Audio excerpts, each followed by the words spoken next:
各位网友，大家好，今天是2021年6月4号，星期五，欢迎大家参加王健每日观察直播2的节目。我们今天有2个主题，第一个是中国财政改革水过鸭背，强化中央集权；第二，华为鸿蒙系统生存机会有多大？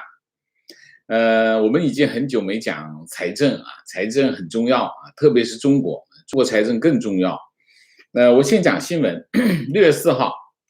财政部、自然资源部、税务总局、人民银行发布通知，将自然资源部征收的卖地等4种非税收收入全部划转，税务部门负责征收。这是一件非常重要的改变。这个通知名为《关于将国有土地使用权出让收入、矿产资源专项收入、海域使用金、无居民海岛使用金4项政府非税收收入划转税务部门征收的有关问题的通知。通知要求先试点，然后再推开。从2021年7月1号开始，选择河北、内蒙古、上海、浙江、安徽、青岛、云南7个地方开展征收职责划转试点，探索征收流程、职责分工，然后全面推开。通知说，暂时还没有开始征管划转试点的地区，要做好4项政府非税收收入征收划转的准备工作。从2022年，就是明年1月1号开始，全面实施征收划转工作。然后通知要求4项政府非税收收入划转给税务部门之后，以前年度和今后形成的应缴未缴收入以及按规定分期缴纳的收入，全部由税收部门负责征收入库。入库，库就是国库。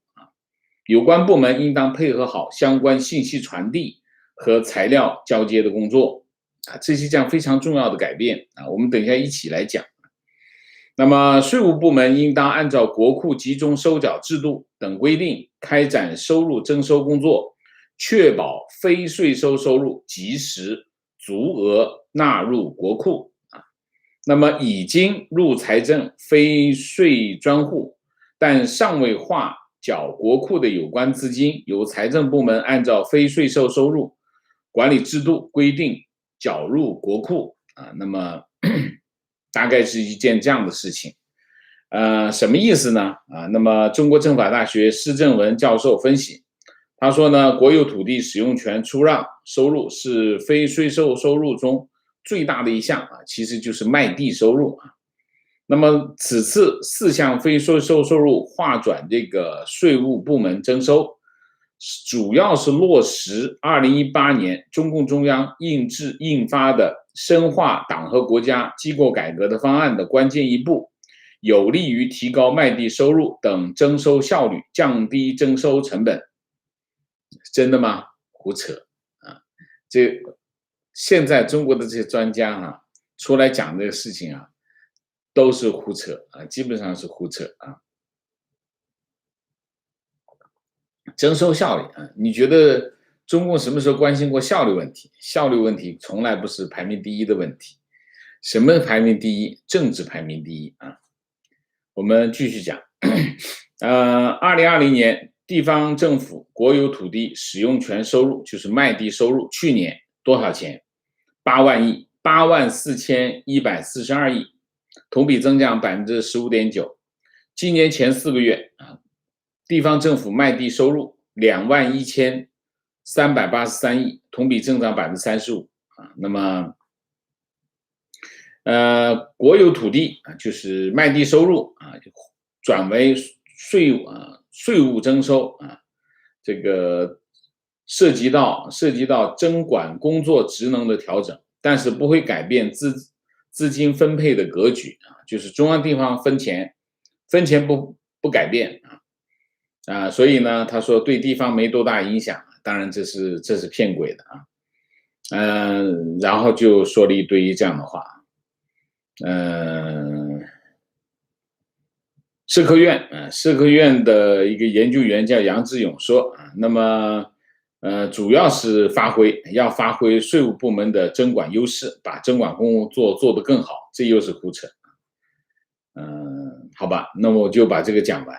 我讲另外，这是第一件事情，我们要讲的是四项非税收，其实就是基金政府基金。政府基金是这几个构成一个就是主要是哪几项呢？卖地收入、矿产资源收入，然后就是海域使用金，还有就是无居民海岛使用金。后面这两个基本上没有太多的钱，主要是前面一个是卖地，一个是矿产资源的专项收入这两块是比较大的。你比如说像煤炭，像内蒙的煤炭、石油开采这是一大笔钱那么这是一块，就是原来是由地方政府有个部门叫自然资源部，对应的是什么？对应的就是地方政府的自然资源厅自然资源厅来征收这两块收入那么现在从自然资源厅收到这个钱之后，放到哪里？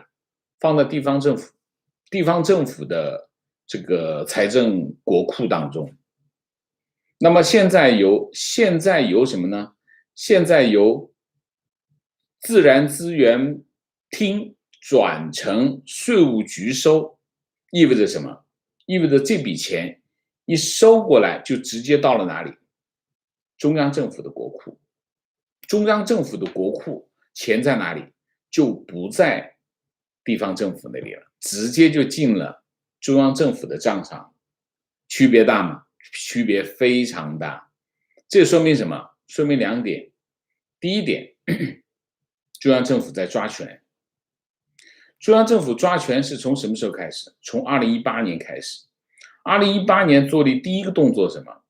把地方政府的地税局给撤销了其实他说是合并到国税局，其实就是撤销地税局，省跟省以下的税务局全部撤销，然后由国税局统一征收所有的税。本来呢，有些地方税种呢是由地方政府来征收的，你比如说营业税是完全是地方税。那么营业税、地方税务局在收这笔税他把地税局一撤掉，中央政府就控制了全国的财政收入。全国的财政收入第一时间先到哪里？先到中央政府的账上，然后他再一笔一笔的往外拨。这是什么？我们今天上午的节目讲过这个习近平上台之后，他不断的在抓权。抓权其实是从哪里开始抓？他先抓的是什么？党去抢政府的权。首先是抢政府的权，把政府的权抢过来，用什么方法？用各个委员会的方法抢权。然后是干什么？然后就是安排人事，在人事上重要的岗位全安排上他的人。所以这是习近平抢权的一种方式。还有一种方式是什么？就是剥夺地方政府的权利，就是强化中央政府的权利。所以这是习近平，其实是习近平整个的强化这个中央集权的一种模式就第一件事情，把什么呢？把地税局撤掉把地税局撤掉之后呢，地方政府就失去了他吸取财政能力的权利。所有的财政能力、财政的财权全部集中到了中央政府，还不够，怎么办？第二步干什么？第二步把地方政府有一个叫社保局社保局原来是负责什么呢？社保基金的征收。社保基金，你比如说所有的企业社保基金全部都是社保基金在征收，社保局征收社保基金，那么钱就到了地方政府，到了社保基金的里面。现在不，它第二步，地方政府还是能够拿到钱，那怎么办？把所有社保基金的征收全部划转到哪里？税务局。这样的地方政府能碰到钱吗？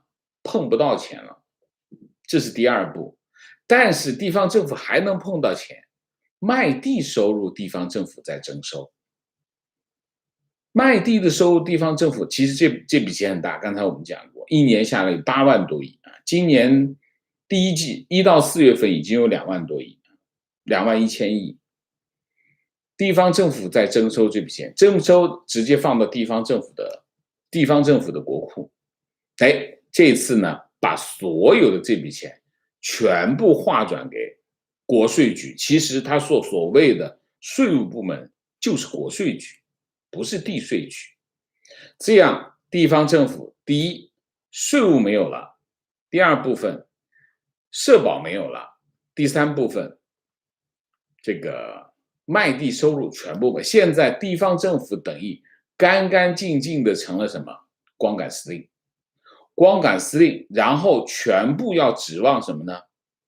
指望中央政府，中央政府拨钱给他，他就等于地方政府的独立性就不再存在。因为其实大家虽然天天看到他们在喊什么喊政治，其实政治后面全部都是钱，没有钱就不存在政治。这是第一部分。第二部分啊，我来跟大家讲第二部分。叫财政资金直达体制啊，直达机制。那么2020年为了应对这个疫情，那么实施了一个叫财政资金直达机制。什么意思呢？就是当时情况是很紧急，那么地方政府，特别是县级政府、县级和市级政府财政状况非常困难。那2020年就增加了2万亿，1万亿是国债，叫疫情国债。第二就是增加了1万亿的国债，就是一个是增加国债，第二个是增加针对性的额度，等于总共中央政府搞了2万亿，2万亿去解决县市财政困难。那财政困难意思就是当时的说法呢，就是省政府你就做过路财神啊，就不要节流啦，这个钱呢我就用直达机制，就中央政府转到这个省政府的账上，1秒钟直接下拨。你告诉我各个县，我给你500个亿啊，你这个省给500个亿啊，500个亿怎么分？各个县怎么分？你给我一个方案。好，我这个方案根据这个方案，我钱拨到你账上，然后我直接从你账上拨下去，叫直达。直达的话意味着什么？那现在呢，中国的财政状况是这样，中央政府把财政收入全部收回来，因为税务局在他手里，然后他再转移支付，按照中央跟地方分税制的分账额度反拨给地方政府，就是省政府。反拨给省政府之后呢，省政府呢再根据转移支付的要求转拨给各个市各个县，这是现有的机制。那你现在这个直达机制意味着什么？直接拨到了县，直接拨到了市，跟省政府有没有关系？跟省府没有关系。那么现在情况就变成这样。那2020年因为情况紧急，为了提高效率，所以就用中央政府就设计了一个直达机制，但是背后是有阴谋的啊，背后是有什么阴谋啊？我们继续看啊。那么到了今年，中央政府说，去年这个效果不错，好，我们现在所有给地方政府的钱，只要是往下拨的，你都给我方案，我直接拨下去，省政府就没有钱了啊。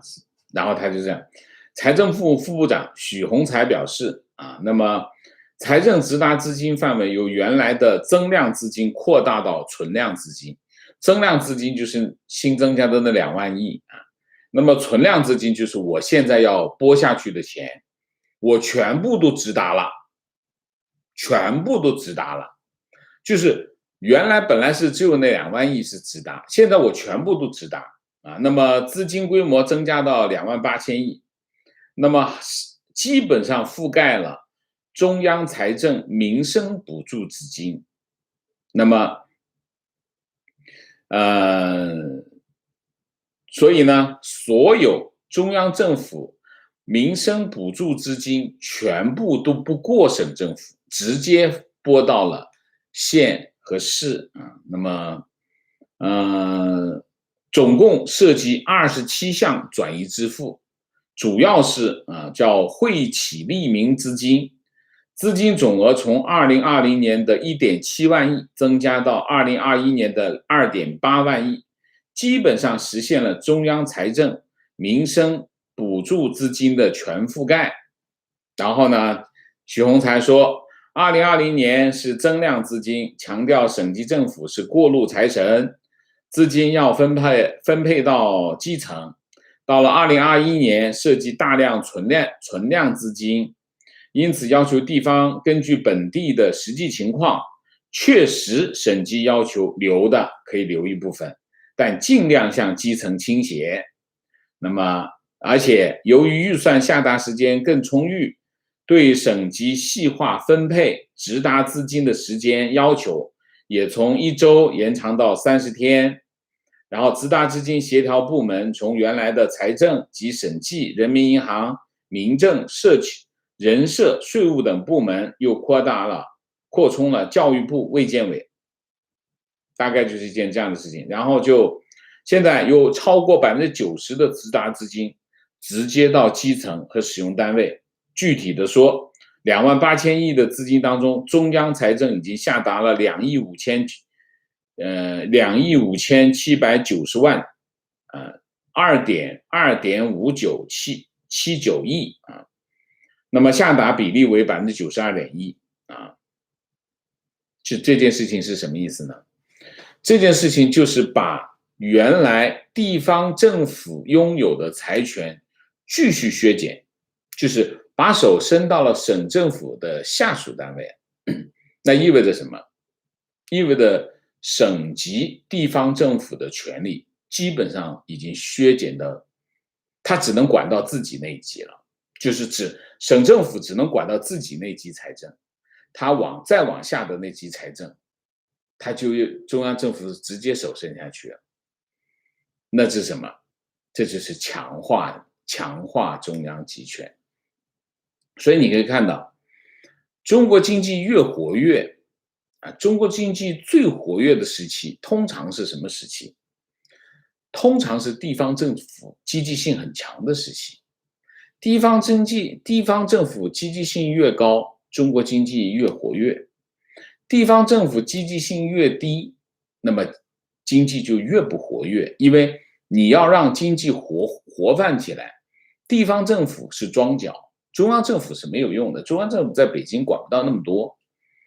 那么现在的情况是，你把地方政府的所有的财权全收走了，而且不仅把它本级财政的财权收走了，你还把本来它有一点余钱，有点活泛的钱能节流的节流一点，它能做点事情，你先把这个绝流的可能性全部给它干干净净的给它切干净了，就是省政府集体切鸡鸡全切完了，那地方政府哪还会有积极性？地方政府就没有积极性。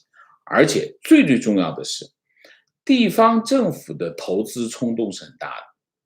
你现在这一头呢，它财政困难，这一头你把所有的财权全收走，然后把它所有的冗余空间全部挤压干净，地方政府就躺倒不干了。这就是下一阶段。所以习近平抓权很厉害你可以看这些招数非常的厉害。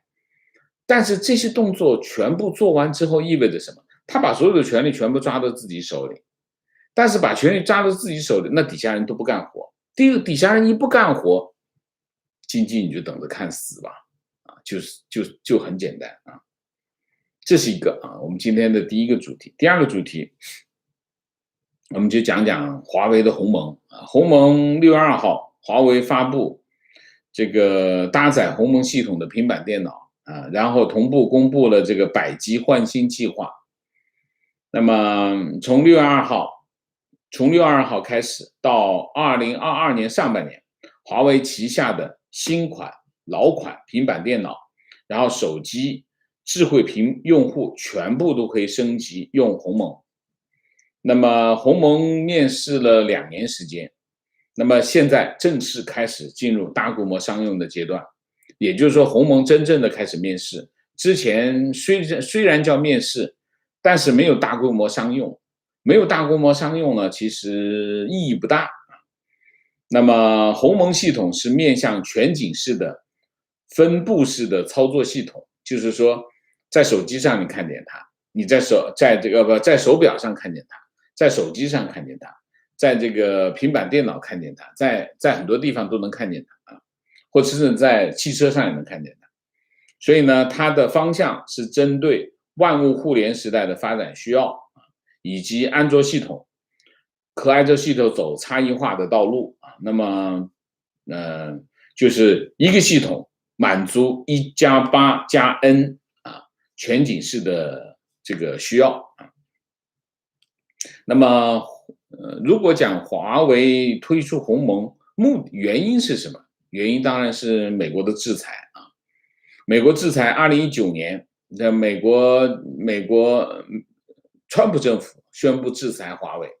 川普政府制裁华为其实是包括2个领域，第一个就是芯片，第二个什么？操作系统。因为手机要用芯片，要用操作系统，那么谷歌就停止了华为的合作，那么华为的手机就不能更新，只能用旧版的安卓系统那么华为那个时候就开始开发自己的鸿蒙系统，或者叫华为移动服务，叫 HMS 它的生态然后替代安卓系统和它的安卓移动服务叫 GMS 那么在这个开发的过程当中，其实这里面有一点就是一直在出现一个很大的混淆。这里面有一个问题是什么？华为发布了一个系统，这个系统叫鸿蒙系统，但是其实它发布的不是一个系统，是2个系统。他没告诉大家，他只说我们是鸿蒙系统。但是鸿蒙系统其实包括2个，一个是什么呢？一个是针对物联网和智能手表的系统，这个鸿蒙。这个鸿蒙呢是基于华为自己开发的开源的，叫 LightOS这是一个系统。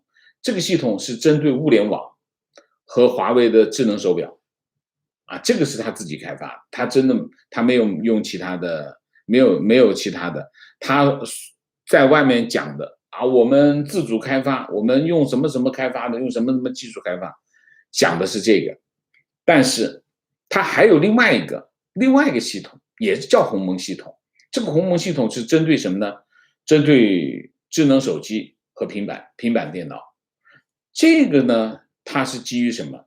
它是基于安卓，它是基于安卓的源代码 AOSP 那么用的是 Linux 内核。所以呢，华为的智能手机能够从安卓平滑的过渡到鸿蒙系统，是因为用于手机的鸿蒙系统是基于安卓手机系统叫 Android 11开发出来的平台，用的是安卓的内核所以它其实鸿蒙有2个系统，他从来不来讲，他一直跟大家讲，我们没有用一行别人的代码，其实不是的，其实他用在华为手机和平板电脑上的鸿蒙系统，用的就是安卓的内核所以这个他不讲，他就用2个系统，他用一个名字叫鸿蒙系统。为什么？他能说事儿因为本来毫无疑问，他这么干肯定会引起混淆，他就是要让你混淆啊，他就可以在那里讲，我是自己开发的手机系统，不是自己开发的好吗？用的是安卓好吗？所以大家记住这一点啊，不要给他搞混啊。所以华为高管他强调说，鸿蒙没有拷贝过安卓一行代码，这是对。如果他当然这就在偷换概念嘛，这就是在偷换概念。华为消费业务软件总裁王成禄曾经对德国媒体说，他说手机版的鸿蒙是基于 AOSP， 就是安卓系统的这个源代码，那么遵守了开源许可证的规定，履行了相关责任义务。而且从华为的演示来看，手机版的鸿蒙系统使用了 Android 11的代码所以这就是鸿蒙系统的真相，但是华为自己不出来解释，他自己不出来解释，他就要让大家混淆起来啊，这是一个。那么鸿蒙现在的挑战是什么？鸿蒙主要的挑战，鸿蒙这套系统开发出来，然后会有大量的用户，这个没问题。为什么？因为华为手机本来就有很多的存量用户啊，这个没问题。所以你可以看到啊，但是呢，对于华为鸿蒙来说，它最大的挑战是如何培养它的生态，这个平台上的生态。那么，相较于安卓聚焦在手机，鸿蒙它面对的这个生态的愿景更大啊。那么在华为之前，像微软、阿里巴巴、三星啊，都曾经推出过面向手机的操作系统，比如说微软叫 Windows Phone 啊，然后是这个云 OS，阿里巴巴就是云 OS，然后那个三星是 Tizen 啊，但最后都是因为生态发展不理想，最后都失败了，最后都放弃了。那么现在针对手机的操作平台就是两个，一个是谷歌的安卓，一个是苹果的 iOS 啊，这两个牢牢的控制的手机市场。那么，安卓跟 iOS 代表着两个不同的生态模式。iOS 就是苹果是个封闭的系统啊，它自己的硬件用它的平台，其他人用得了吗？其他人用不了啊，它只在自己的苹果手机上用它的 iOS 系统啊，这是苹果的模式。安卓呢，就作为一个第三方的供应商啊，他不做手机，他原来是不做手机，现在做一点，但是几百万不足为，其实没有意义啊，它就等于是向所有的手机厂商供应你的手机操作平台，那所以呢，所以基本上就是两种生态系统，那么所有的做手机的都用安卓。苹果呢就用它自己的 iOS 啊，这就是两个生态。那么华为要推鸿蒙，那么就是现在的情况就是它就是要做中国的安卓啊。那么这就是为什么在去年的时候，你看这个川普政府一直在制裁华为，但是安卓呢，就是谷歌呢，其实一直在拖延他对华为的制裁，一直在拖延。他其实不想让华为去开发他自己的手机操作系统啊。那因为如果华为的手机操作系统起来了，它意味着什么？它都意味着它多了一个竞争对手。那么现在的情况就是这样啊。那么相对于微软也好，阿里巴巴也好，这种第三方的这个系统的供应商来说，华为有一个优势，什么优势呢？它有手机，市场上有大量的华为手机啊，华为每年的手机的出货量大概在2亿部以上啊。那么它后来又推出了手表啊，智慧屏就平板啊，那么平板电脑还有电脑等等。那么按照这个，那所以它市场上有大量的华为的这种设备，所以它推出它的这个鸿蒙系统，上来就可以让它的已有的用户装上它自己的平台。这样的话呢，它能够很快的获得用户。一个系统，一个操作系统，一上来就需要什么？海量的用户，海量的用户是决定了这套系统能不能活下来的前提啊。那么，他们华为的计划是这样：到今年年底，3亿台这个设备搭载这个鸿蒙系统，其中有1亿台是第三方系统。第三方设备就是别的牌子，不是华为自己的牌子。但是我觉得这个可能有点难啊。那么如果这件事情发生了，意味着什么？意味着鸿蒙就会成为全球第3大手机操作系统。那么 APP 的开发者啊 ，APP 开发就是生态，就是你这套系统能不能活下来，取决于什么？取决于2点。第一点，你这套系统针对你这套操作系统开发的 APP 够不够多？越多，你产生对别人用你这个平台的这个吸引力就越大，越少那你就没人用，所以这个很重要啊，这是第一个。第二个，其他的手机商或者其他的硬件制造商愿不愿意采用你的系统？那么这就是这2个，就是鸿蒙到底能不能生存下来、活下来，它的机会取决于这2个问题啊。那么，但是这2个问题其实有点矛盾，矛盾在哪里呢？我们等一下讲啊。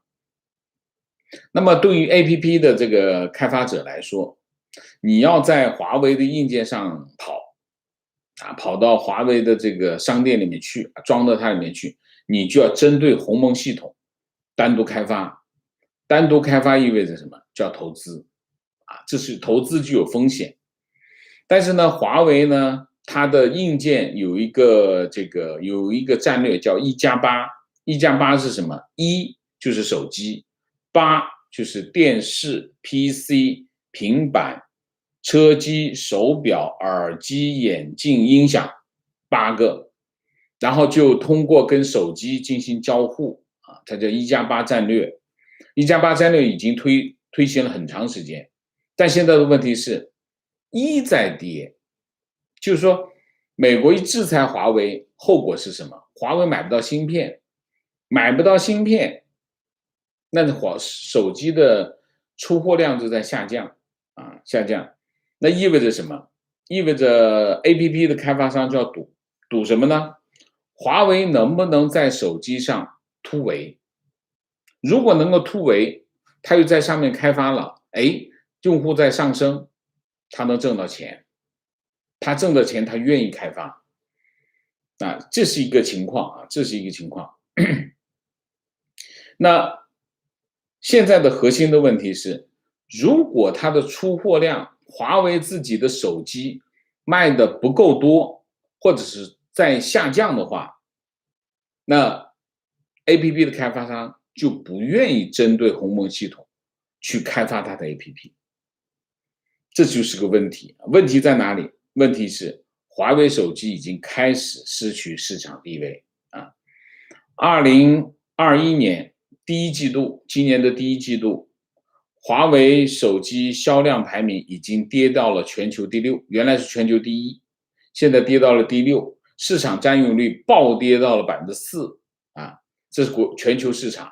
国内市场，华基手机原来是排名第1，现在跌到了第3，出货量跌到了多少？1490万台，市场占有率跌到了14.9%，也就是华为手机急剧下跌，暴跌，所以市场都认为华为手机的业务有可能最终失去市场地位。那么如果 APP 的开发商认为华为手机将来会寿终正寝，华为手机业务要寿终正寝，他会为鸿蒙开发APP 吗？当然不会。这是第一个问题，所以华为手机面临的第一个问题就是 APP 开发商愿不愿意帮他的鸿蒙系统开发软件，这是第一个。第二个，华为手机鸿蒙系统另外一个成功的关键取决于其他的硬件供应商愿不愿意采用鸿蒙系统。可是问题是，华为自己也有手机，那么其他的手机供应商都是华为手机的竞争对手，他会用他的操作型的平台吗？当然不会，他天然排斥它。因为华为如果我用了他的平台，他又当裁判又当运动员，那其他的手机我汉卓我好好的，而且你鸿蒙就这水平，我怎么知道你中间会不会我为什么要跟你冒险？所以不愿意干这种事情，这是第一。就是所有的手机供应商理论上来说都不会用鸿蒙系统，因为它跟它是竞争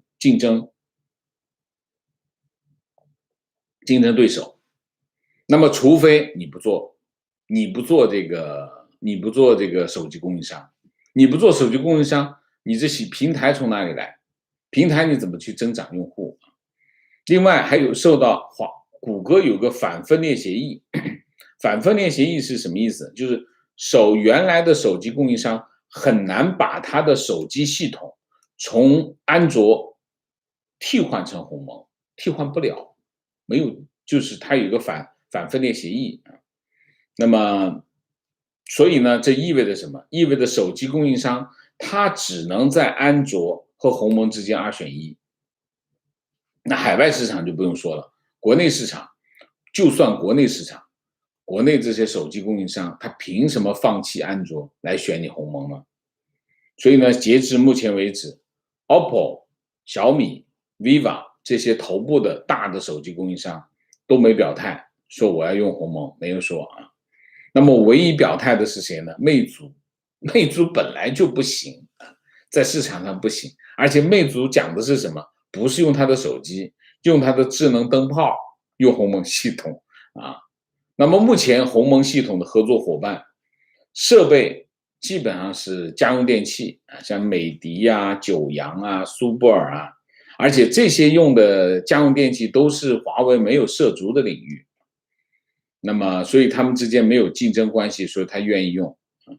这是第二点。第三点，鸿蒙的生态系统可能只能局限在中国，海外市场，安卓一统天下，华为跑不出去，所以只能是在中国啊。那么总的情况来看，第一，鸿蒙系统的这个生存空间不大啊，因为它取决于华为手机的前景。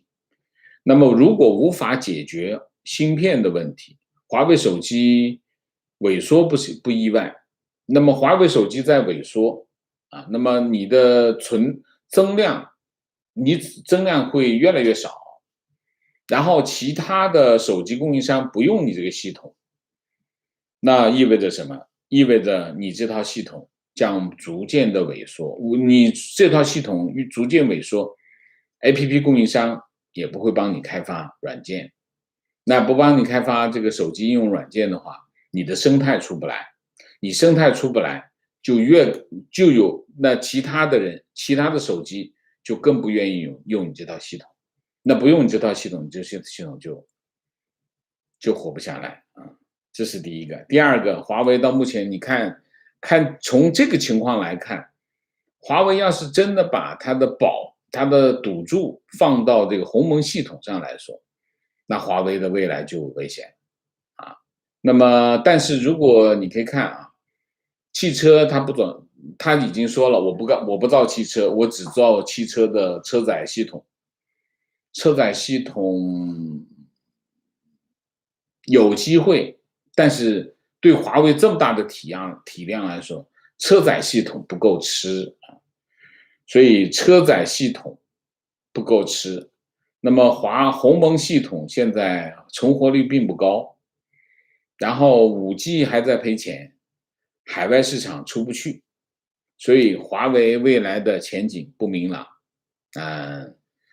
它再不裁员的话，它有财政状况啊，大体上是这样。我们对华为大概的情况就讲这么多，好吧？那我们现在就这2个主题就跟大家报告完毕，我们下面进入互动。进入互动之前，温馨提示，请大家点赞，请新来的网友订阅，请大家加入我们的会员，支持我们做更好的节目明谢 Ancon 谢谢，王学峰谢谢， Mike 朱谢谢， Allen 谢谢。每年的今天很难过今年看到香港的沦陷更加难过，也不知道能做些什么，只能在此献上微薄资金给王老师，支持王老师能继续做下去，加油，自由万岁。我们当然会继续做下去我们也会继续跟进香港发生的情况。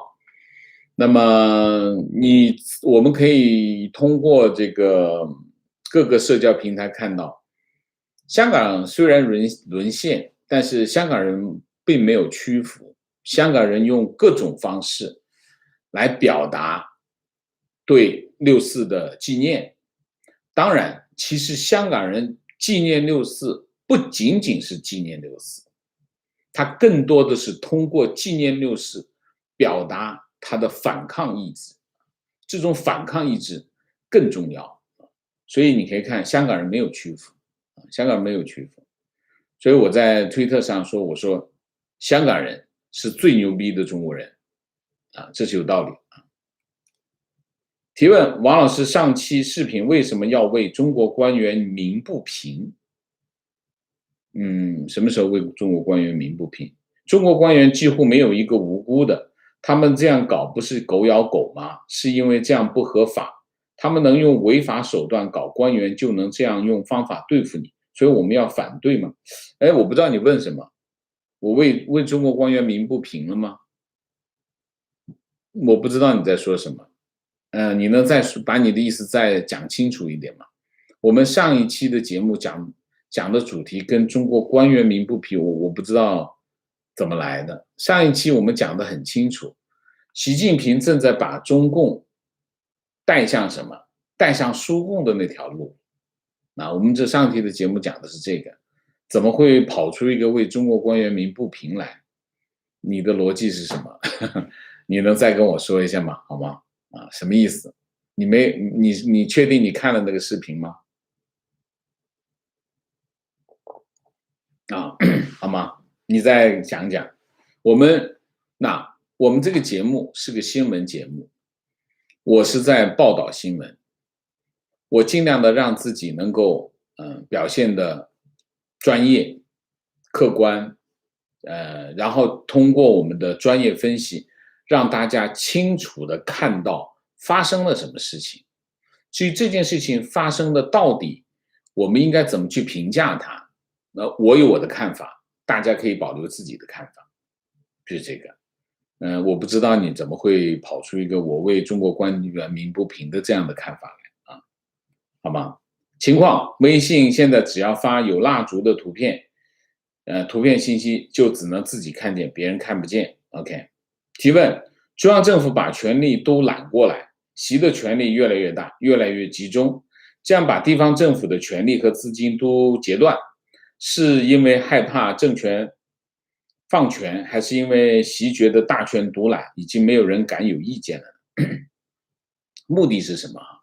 目的有2个。第一个，中央政府把权全部收来。大家有没有搬过猪肉？有没有搬过猪肉？把猪肉从这里搬到那里去，手上会有什么？手上会有油只要你把猪肉从这里搬到那里去，你手上就会有油，对吗？你把所有的钱全部放到我的账上来，怎么样？这个钱就相当于是我的了。虽然理论上我要把钱拨给你，但是你得来找我你要是不听话，我就慢点给你先给少一点，下次再给。所以钱是什么？钱对于政府来说就是权力，这叫财权。所以他第一个把钱全部拢到他这里来，他就变得更有权力。中央政府跟地方政府的关系，整个的改革开放过程当中，其实都围绕着什么展开？围绕着钱展开。当年最早，地方政府叫财政包干。财政包干是什么意思？财政包干就是我给一个额度给中央政府，比如说我明年我上缴100个亿，好，100个亿交完之后，所有的钱归我自己，地方政府就很积极。所以改革开放初期，地方政府积极性很高。为什么？我尽量的多挣钱，挣的钱越多，反正都是我自己，我把这个钱一交，我就好了。那么当时的财权在谁手里？在地方政府。中央政府财权其实是仰仗于地方政府。为什么？经济落后啊，经济形势不好啊。那后来怎么办？中央政府发现不行啊，我这饭碗给地方政府端着过不去啊，那怎么行啊？我是中央政府啊，我怎么能够把饭碗给地方政府端着呢？那不行，我们改革吧。改革什么？分税制。分税制把税一分为二，你收你的税，我收我的税，你地方地税，我国税。这样的话，中央政府就自己端上自己的饭碗。那现在习近平上来之后，觉得还不过瘾，你自己端饭碗，你要端饭碗，那你可以不听我的，对吧？你把钱一收，我再怎么发号施令，你可以不理我，那怎么办？我直接把你的饭碗拿到我这里来，我给你多少，你才有多少。这就是把地税局取消的目的，把地税局取消，甚至把这个社保都取消，把社保取消还不够，现在把这个卖地收入直接由地税来收，把地税把国税来收，那么钱都装到我的口袋里，我再来分配给你，这权利就到我自己这里来。其实这就是什么？这就是中央集权。我不仅仅是我要把钱装到我这里，我还不把钱拨给你。原来地方自治，什么叫地方自治？地方自治就是地方政府负责他辖区内的所有的事务，中央政府你可以向我发号施令，但是你不会向我的下级发号施令，这就叫地方自治。那现在的情况是，中央政府不把钱给我，直接给我下面的地方政府，意味着什么？我地方自治的权利都被剥夺了，就是这个概念。这不仅仅是习近平的揽权的问题，是中央集权在强化中央集权。中央集权越强化的时候，地方政府的积极性就越弱，因为跟我没什么关系啊，对吗？你看钱全部到那我就等着你也给我呗。所以地方政府现在就没有积极性啊，这是问题，这是我们今天这个节目的核心的问题啊。问题 ，CCP 把所有的财政收归中央，会不会导致地方政府私下用别的名义开征费用以补贴自己？不行，他都没有税务局，他怎么收呢？你现在只能是税务局收钱啊，没有税务局你怎么收？没法收。所以现在地方政府唯一可以收钱的地方是什么？交管局罚款。所以交管局疯狂的像疯狗一样的到处在贴条，为什么？这是他能够收的钱。还有一些像什么治污费，他能收的钱，地方政府像疯狗一样在搞，但是毕竟是一个很狭小的范畴。提问：非试点地方政府是否出现大量土地出让的情况？毕竟能收一点，没用。明年1月全部都通了，全部都实施了，没用。情况往往是国内各种方面的恶化和信息管控，迫使年轻人拥抱毛泽东和文革那套理论，加上习近平的倒车以及学校各种党史教育，使得现在年轻人几乎都成了拥毛派和红卫兵，情况比你那期节目分析的严重的多。我给你写过邮件，十分担心未来国内会重蹈历史的覆辙。第一个，年轻人拥抱毛泽东和文革那套理论嘛，我不同意。为什么？年轻人什么理论都不拥抱，年轻人现在就是要么躺平，要么就疲于奔命。拥抱毛泽东那套理论是假象啊，我不相信这一点。为什么？那么容易去拥抱一套理论？洗洗脑可以，但是你真的要拥抱一套理论，我不相信。担心国内会重蹈覆辙，这个我们讲过很多遍了。文革从来没有离开过中国，所以你就不用担心了，它正在重蹈覆辙啊。提问：这1年多来，我没有错过老师的任何一期节目。在目前全世界反 CCP 的形势下，他还到处挑事儿。针对老师的观点，我可以做个总结：一是老师举了个蛇跟乌龟的故事，这是 CCP 的本性；二是情势误判，过于自大。但我认为这只是这2个原因，应该还不能够自洽。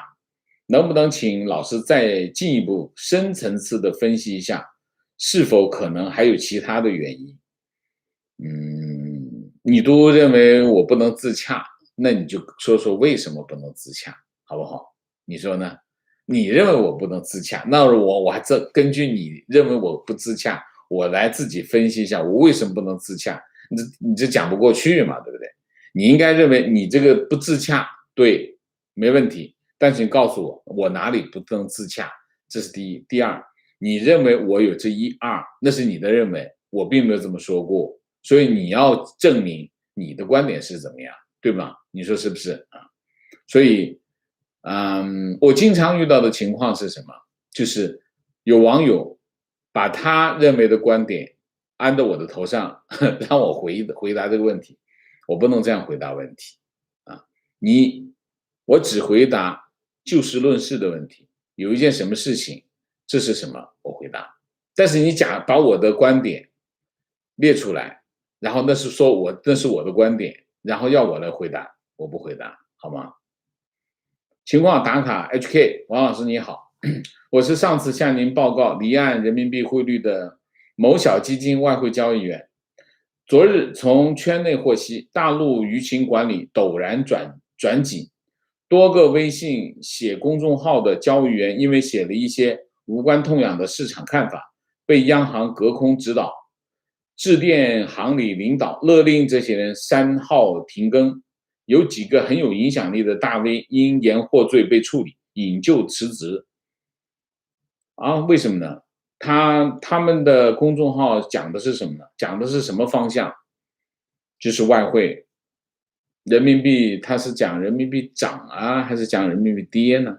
你能告诉我们一下吗？就是他们紧张的是什么？能告诉我们一下吗？就是说他们写了什么，让这个隔空指点，原因是什么？能告诉我们？这是关键的关键，好吗？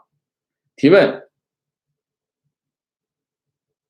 现在这种中央和地方分配财权的方式，是不是很像当年农业生产队，农民集中生产，然后收归集体和国家所有，然后国家和集体给农民吃食堂，最后大家都消极怠工，不怎么生产。以后地方是不是也会这样？最后导致中央财政崩溃？中央财政会不会崩溃？我不知道啊。你说这种比喻呢？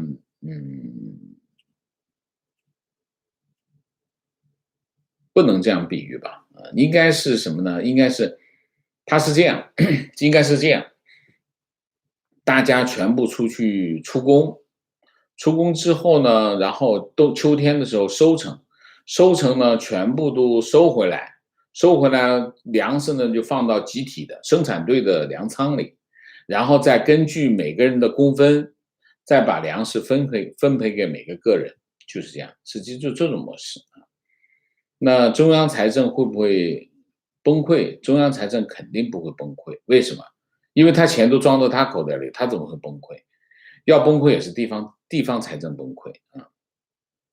情况，华为开源的鸿蒙 OS 和实际使用手机上的不是同一个版本，手机上应用的版本还基于 Google 的 Android 进行的定制开发。Android 操作系统十分复杂的软件系统，而且已经经历了十几年的迭代更新，其内部组件之间的交互逻辑需要十分精细的设计。华为至少在10年内不具备完全取代 Android 的能力。没有，它本身就是在 Android 11的基础上开发的。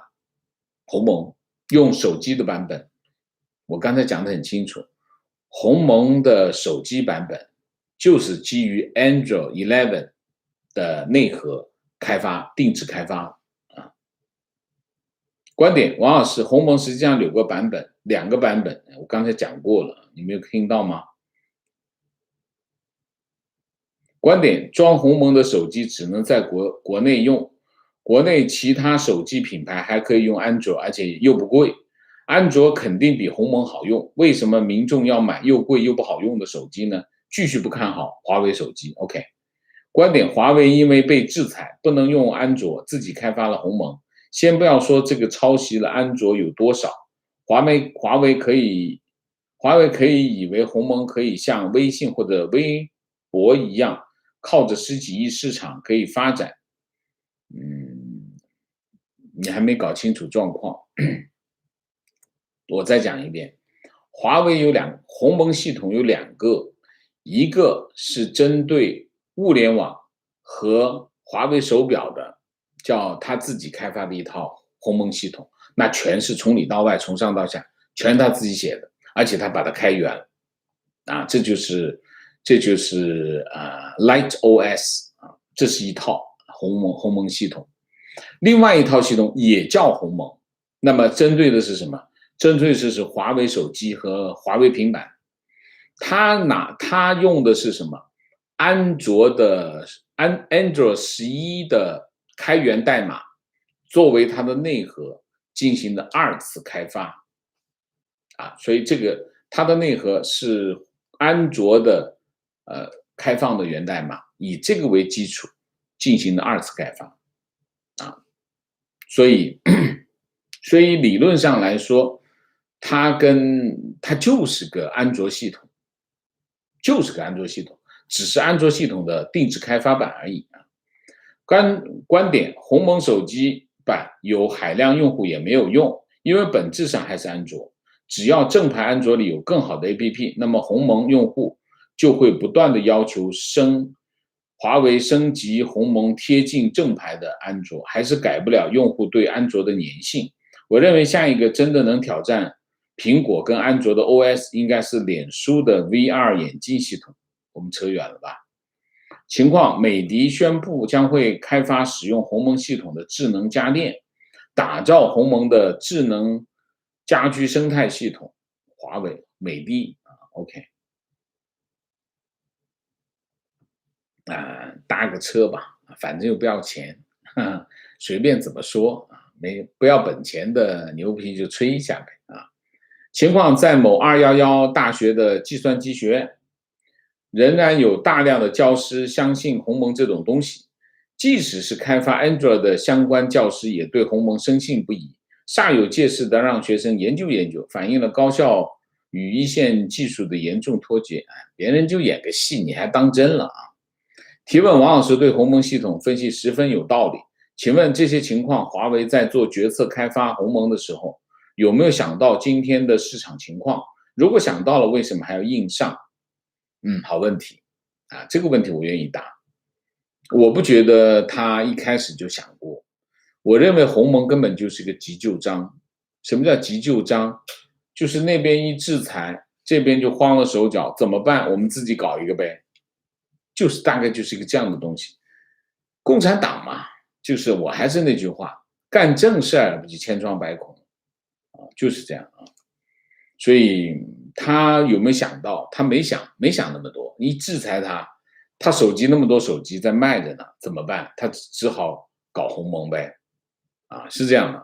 我认为大概是这样。他没有那么，其实鸿蒙应该什么时候开发？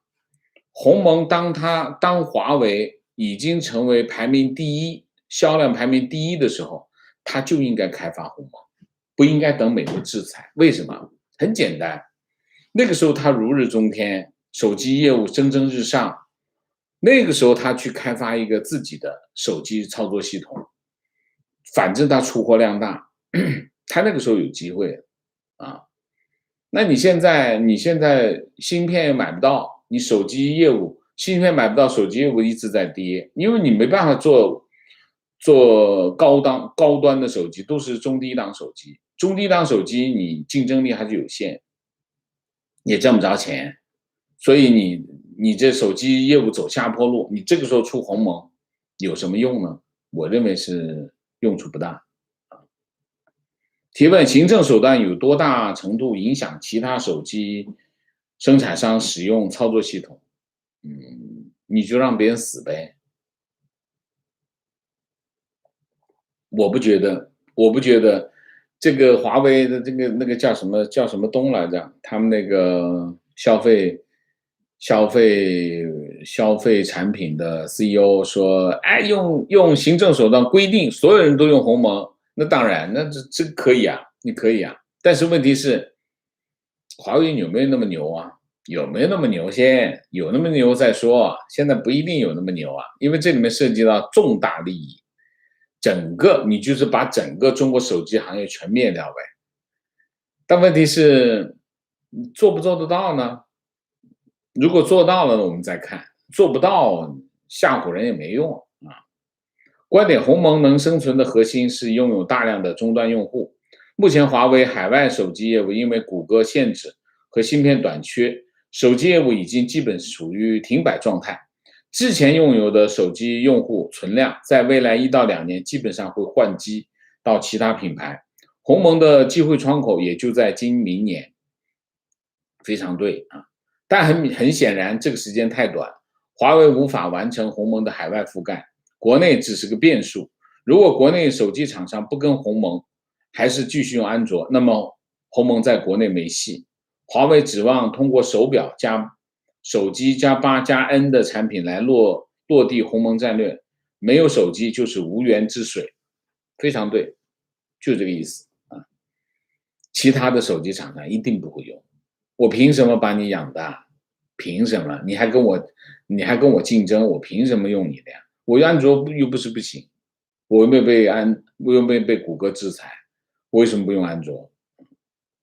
情况，华为周边的质量其实并不好。我买过华为的自拍杆和充电宝，用自拍杆用了不到1个月就坏了，找销售，服务质量极差，说这类周边没有售后。华为的充电宝也只是用了1年不到，存电量就只有销售介绍的1/3，售后也不管。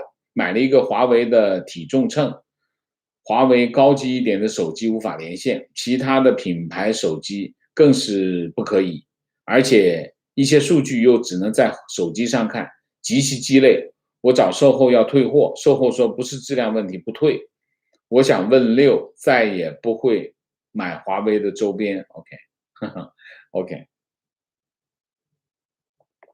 提问：中共陆续打击各种非体制行业，比如说游戏、影视、互联网金融、社区团购、网约车平台、私立企业、补习机构。以后中国的年轻人想追求良好的生活品质，是不是只剩下进入体制这一条路？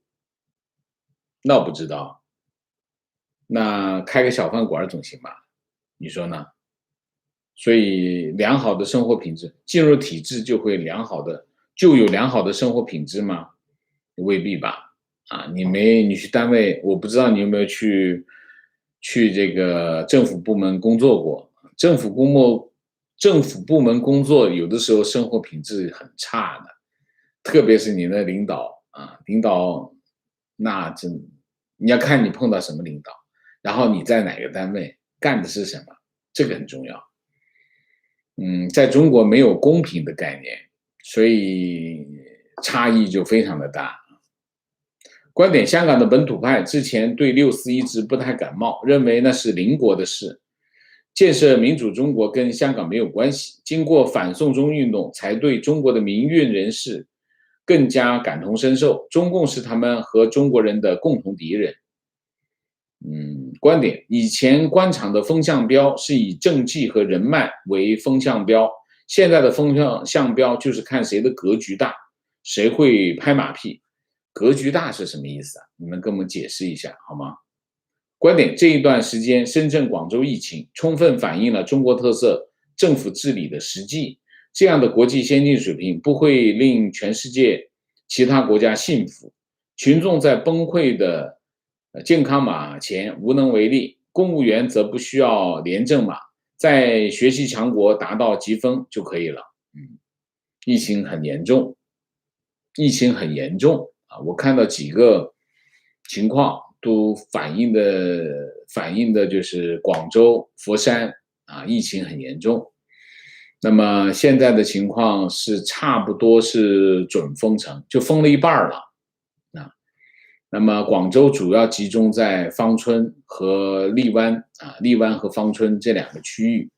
那基本上马路上你看的照片，马路上空无一人，这就像当年的封城是没有区别啊。从现在来看，不知道现在的里面的情况到底怎么样，但是情况很严峻啊。昨天和朋友吃饭，他给我看他的鸿蒙系统的华为手机，向我介绍说，左上角往下滑是通知，右上角往下滑是控制栏。我看了这种操作方式和 UI 界面，说这不就是抄的苹果吗？然后他不搭理我，我觉得我伤了他的自尊心。有那么自尊心？华为又不是你们家的。情况：18线北方小城市，好久没开电视，昨天突然发现黄金档时间很多电视台收不到了，能看到的都是播红色电视剧，连少儿频道的动画都是。OK， 情况：目前微博有一个热搜，美科学家坚持驳斥新冠阴谋论，工作受影响，然后被挂到武汉本地吧，简直是此地无银三百两。提问：王老师，土地出让金被中央收，对以后的房地产走向有什么影响？没什么影响。提问：王老师认为习上台之后如此加强中央集权，是出于恐惧还是出于贪婪？出于对权力的欲望明谢 Alex 杨，谢谢。今天早上一起来就在 BBC 上看到维园果然被封了这一天心里堵得慌。SYU 谢谢。虽然人在海外，但感觉小命还是捏在他们手里，不敢说什么做什么。我先闷声干活，等搞定身份，成功移民，一定尽我所能为自由民主发声。OK， 若草谢谢。Miss 于小兵谢谢。It's my duty。观点：华为已经变成小粉红心目中的图腾，中共反对美帝霸权的旗帜，就算鸿蒙没人使用，也不会认输。认不认输这不重要吧？好吧，那我们今天的节目就到这里，感谢大家的参与，我们下一个节目再见。再见之前，请大家点赞，请新来的网友订阅，请大家加入我们的会员，支持我们做更好的节目，做更好的自己。谢谢大家。我在这里提醒一下，我们原来Clubhouse 的这个双平台直播 ，Clubhouse 跟这个 YouTube 的双平台直播，由这个美国东部时间的星期天迁到了星期六那么也就是说还是直播1的时间，只不过呢，我把这星期天的时间挪过来，这样我星期天可以休息一下好吧？好，那我们今天节目就到这里，谢谢大家，谢谢。